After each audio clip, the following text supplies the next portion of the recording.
అబద్ధ బోధ ఏంటో కనుక్కునేది ఏంటి?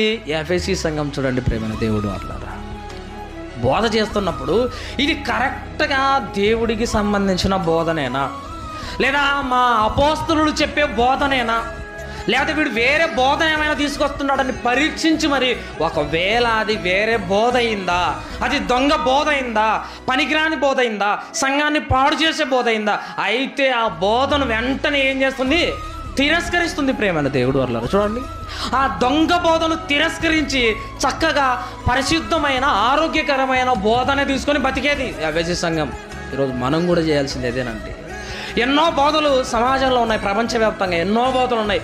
ఇందులో దేవుడి బోధ ఏది, అబద్ధ బోధ ఏది, దేవుడి బోధ ఏది, దయ్యం బోధ ఏది, అపవాది బోధ ఏది అని పరీక్షించి ఏది నా ఆత్మీయ జీవితానికి ఉపయోగపడేది, ఏది నీ ఆత్మీయ జీవితంలో ఉన్నట్టుగానే ఉంటున్న పాప మార్గంలోకి నడిపించేది అని మనం ఆలోచించి ఆ బోధను మనం స్వీకరించాలి.